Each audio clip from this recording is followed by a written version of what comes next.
It's going to be at some point where our podcast will get so popular that we're going to get embraced. Because it looks Well, like everything is getting embraced. And by what I mean is that the Embracer Group has made more acquisitions for its new group of burgeoning IPs. You want to talk about what IPs, or should I just list them off?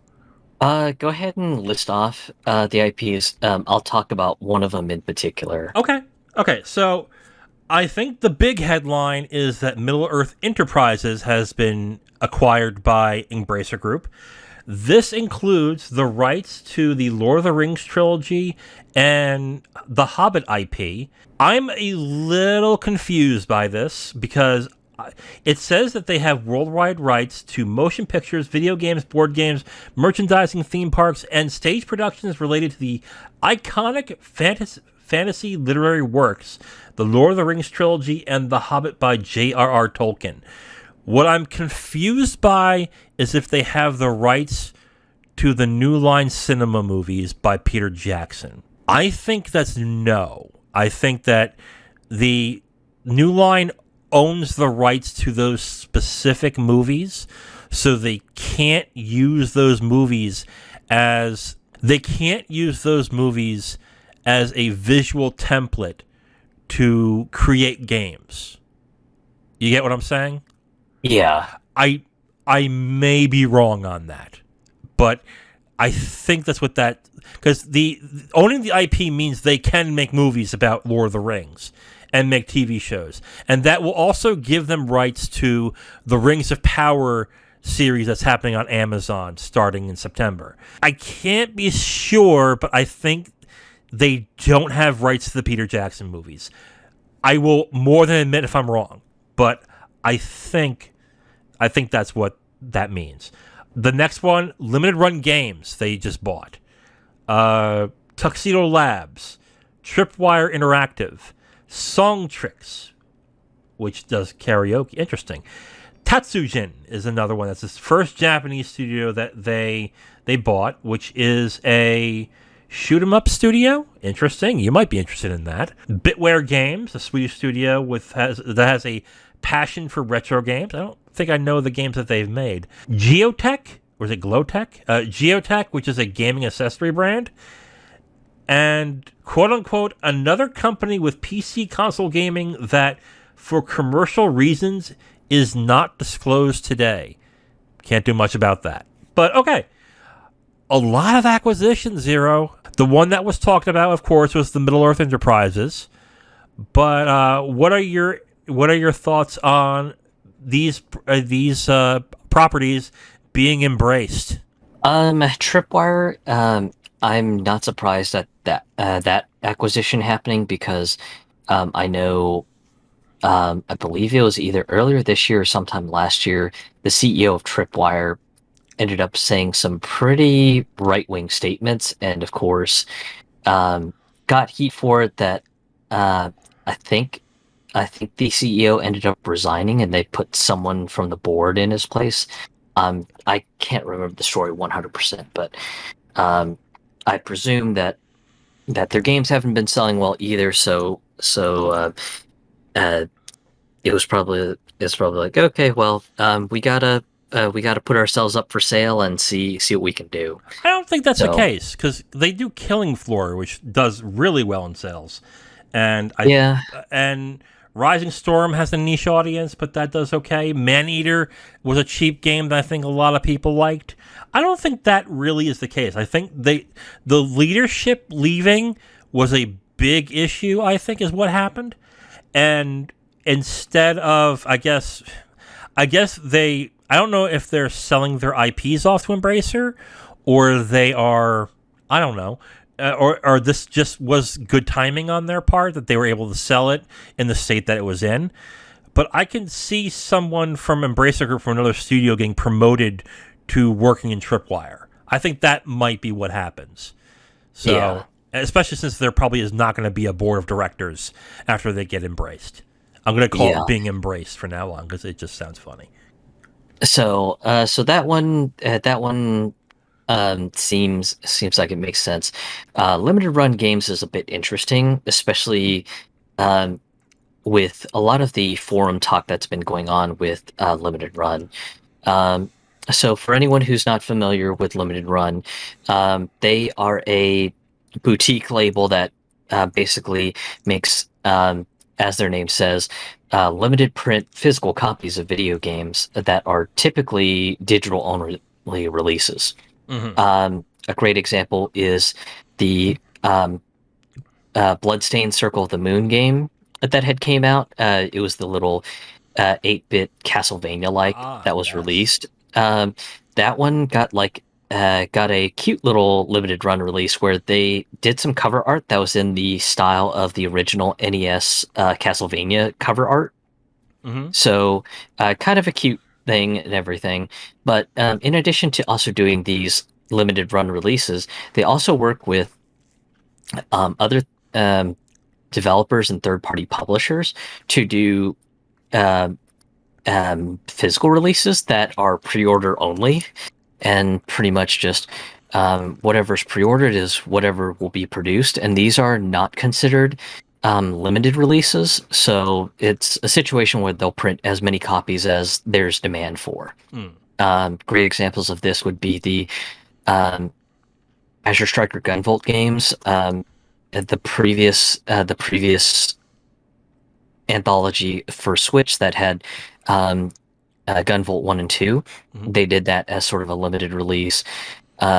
The brand new Ninja Turtles game by Tribute Games that got a really insane limited or a hard copy release where you could get just the plain hard copy, a deluxe edition that included a Pizza Hut coupon in the box, Hmm. just like the old NES games, or an insane $200 edition that includes like a wild diorama, figures, and soundtracks, the Pizza Hut coupon from the deluxe edition soundtrack, and a whole bunch of other crazy stuff in that $200 edition. Hmm. So that's what they're mostly known for. The reason that I have a bit of interest in this one is mostly because a lot of the forum talk on limited run games is not good. No. Mostly because the biggest complaint that I have seen when I was researching limited run games, especially after this Embracer announcement, was a lot of people had mentioned that limited run games seems to have a weird production problem. That you've got some people who pre-ordered the game a year ago, they still have not gotten their game yet. Some of these games that that these people have pre-ordered also got small Best Buy runs that Best Buy had did orders for and sold at retail, and and emails from Limited Run in these cases are just, "Hey, sorry about the delay. We can't really tell you much, but we're working on trying to catch up on our backlog. Just please hold on just a moment longer." So that was the common thing that I saw a lot of complaints about. Just people saying, "Hey, beware if you buy anything from Limited Run Games because they seem to have a, a problem with timing their production because just I've been waiting for a copy of a game for a year. I've been waiting for a copy for this game for 6 months. I've been waiting for 3 months. I've been waiting for two." Just story after story, just you see cases like this.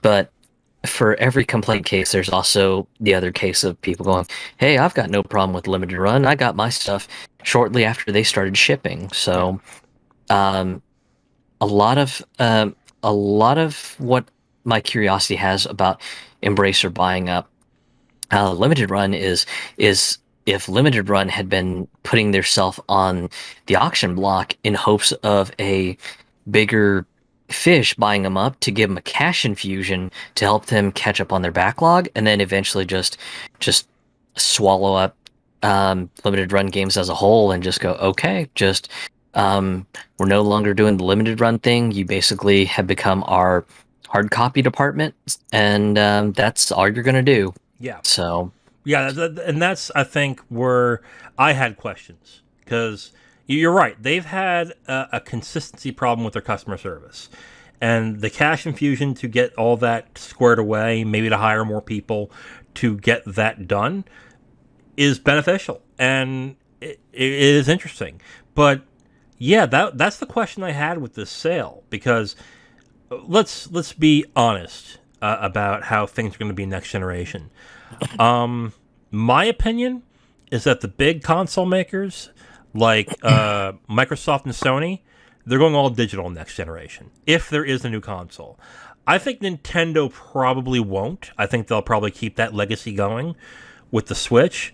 But when it comes to the big consoles, I think they're going to go all digital. So that's going to take away a big amount of business from a limited run, unless they decide, okay, we'll do those limited edition games, but instead of having a hard copy, you get a code, which I don't think people are going to be that interested in. So there's that issue that I foresee like 5 or 10 years in the future. But then the other question is, if they're not going to be that physical game wing for Embracer, what companies, what studios are going to want to do business with limited run games? Because I think what you're saying is more correct than what I think might be happening.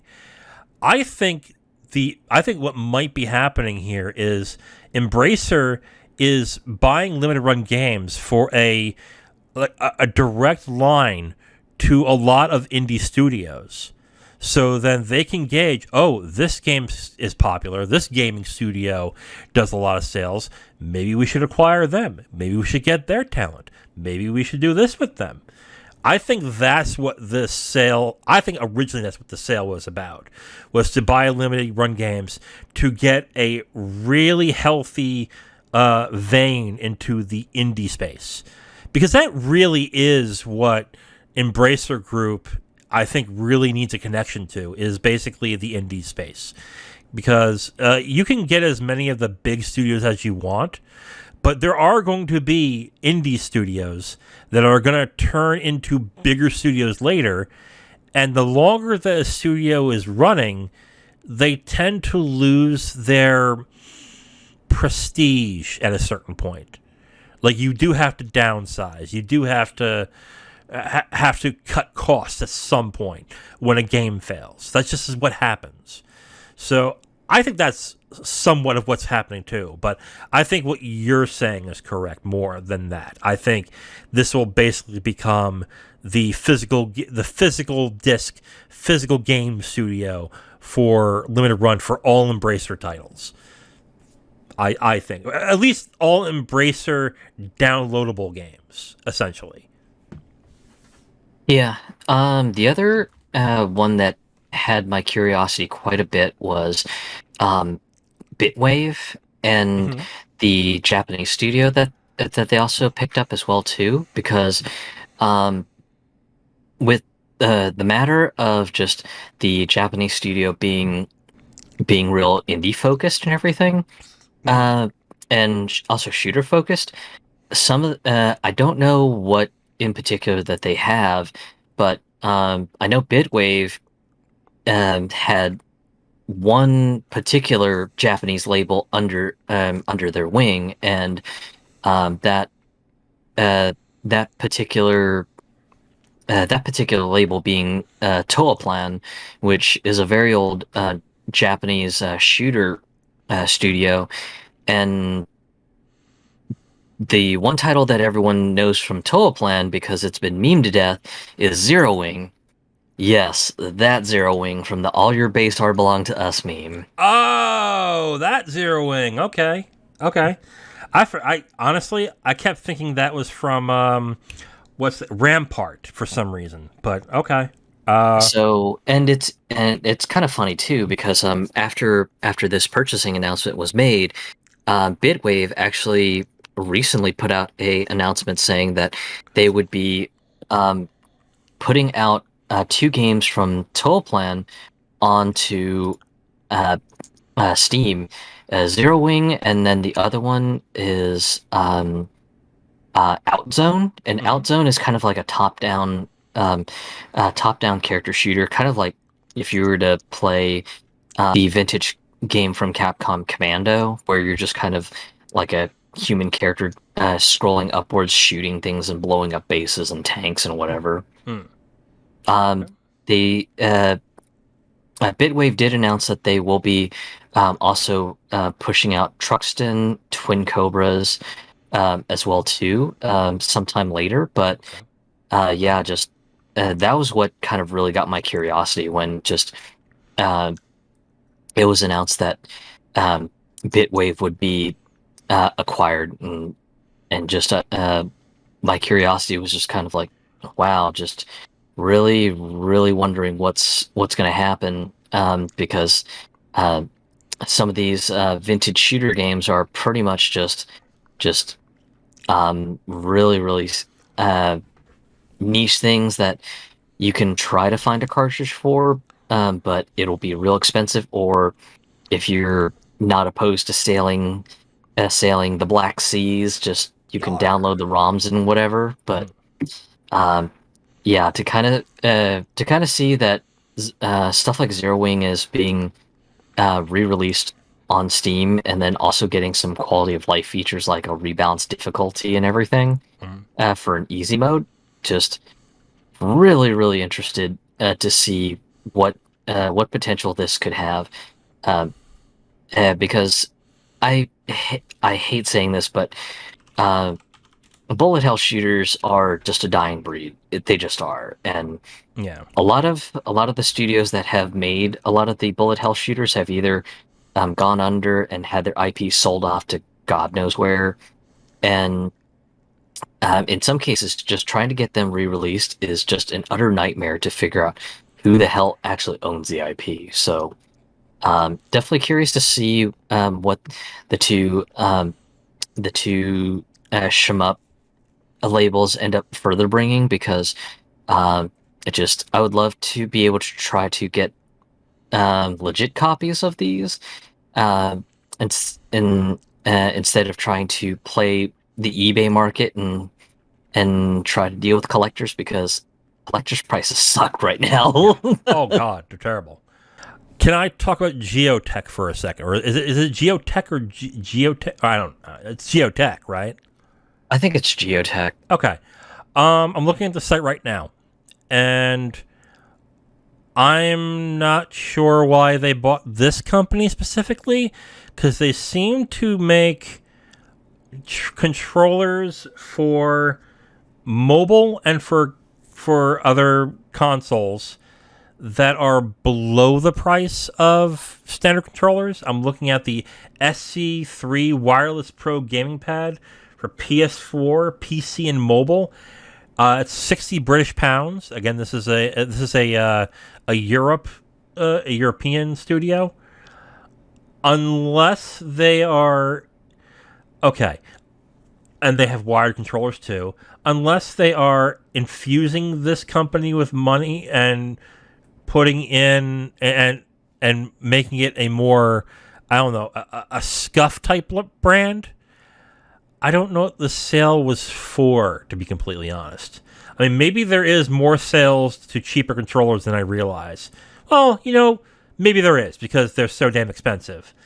But most gamers don't like cheap controllers. They even though they hate spending $60 to $70 on a stupid controller, they would prefer that if the controller feels good.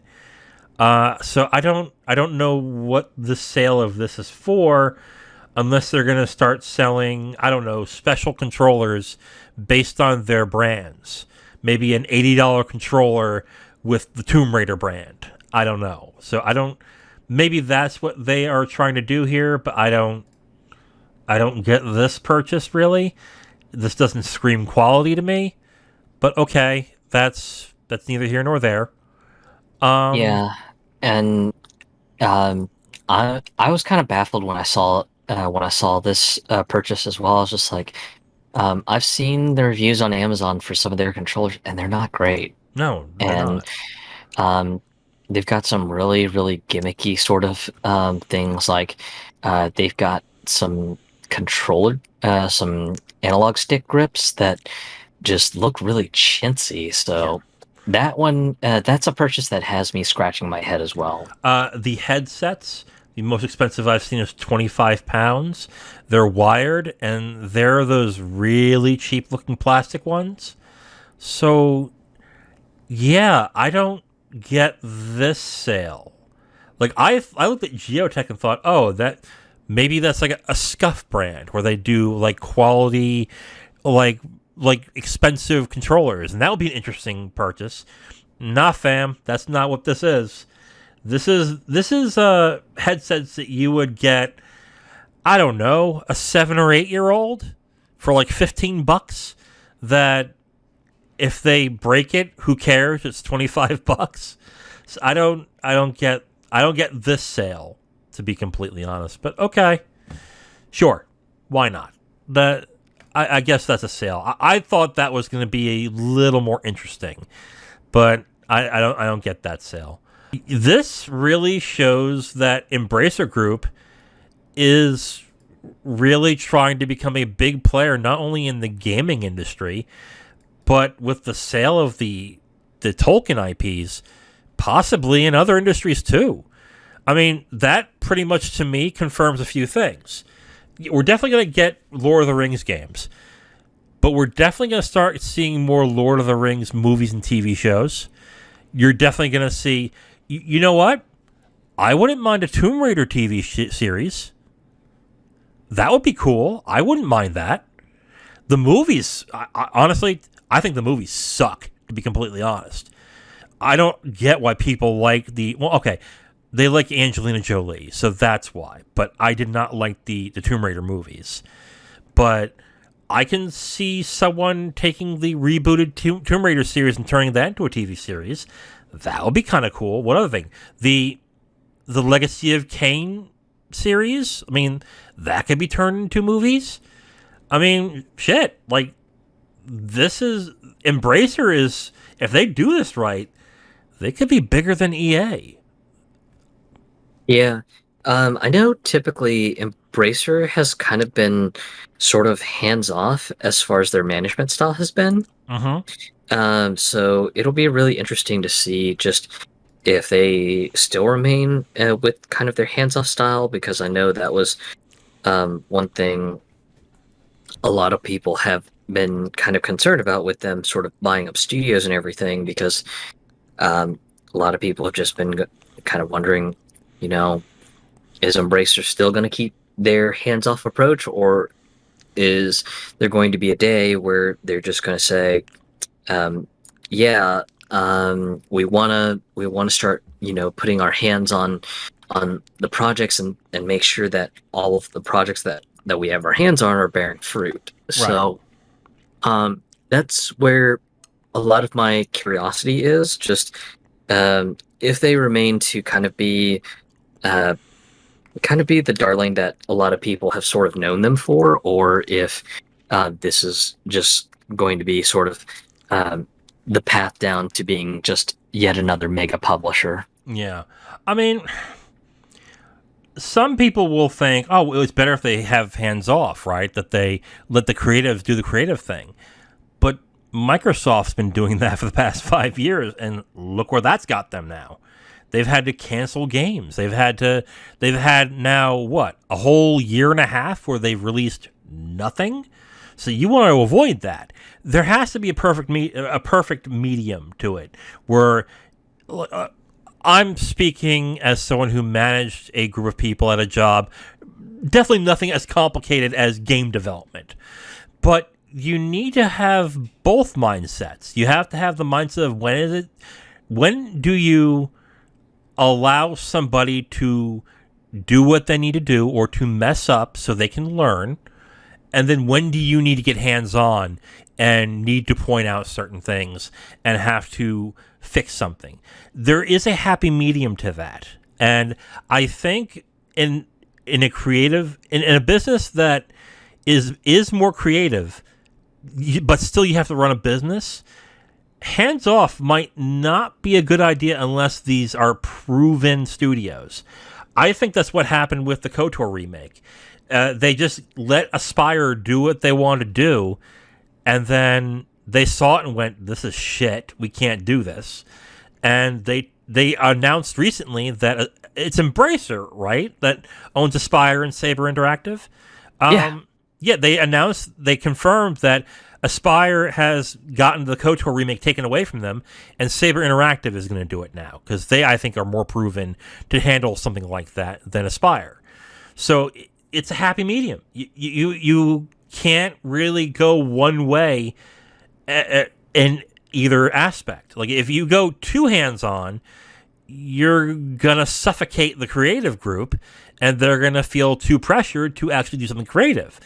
But if you like step away from it, you could if you go too far on that other end, you could have a Duke Nukem Forever issue where they spend years on something and go nowhere. So yeah, it's a happy medium that you have to go through. But yeah, it'll be interesting to see what they what they do. I will look forward to when Embracer Group has their own stream. Probably next year is what I would think. They would have a direct style stream where they would announce a bunch of things. So it's going to be interesting. I wonder what they'll announce. Anything more to add?